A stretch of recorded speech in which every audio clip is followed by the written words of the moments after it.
अस्सलाम वालेकुम रहमतुल्लाहि व बरकातुहू। वालेकुम अस्सलाम व रहमतुल्लाहि व बरकातुहू। प्यारे बच्चों, क्या हाल है आपका? अल्हम्दुलिल्लाह। अच्छा बच्चों, मुझे ये बताओ आज किस किस ने रोजा रखा है? माशाअल्लाह, सुभान अल्लाह। आपका कितना रोजा है? तीसरा का चौथा? माशाअल्लाह, 4 रोजे बच्चा रख चुका है। माशाअल्लाह।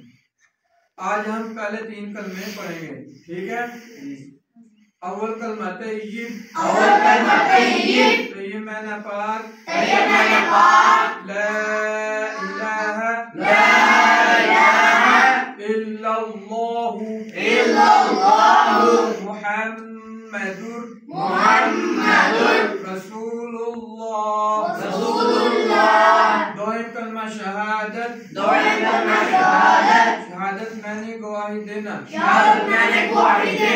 अशहदु अल्ला इलाहा इल्लल्लाहु वहदहु ला शरीका लहु वअशहदु अन्ना मुहम्मदन अब्दुहु व रसूलुहु। सोइम कलमा तमजीद, तमजीद मैंने बुजुर्गी बयान करना,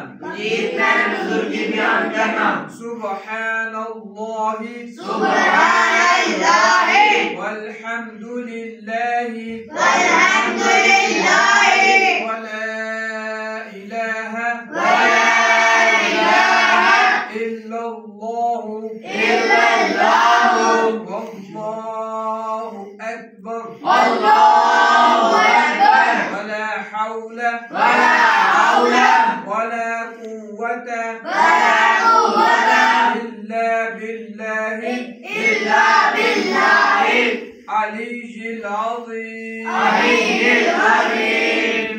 अस्सलामु अलैकुम रहमतुल्लाहि व बरकातुहू।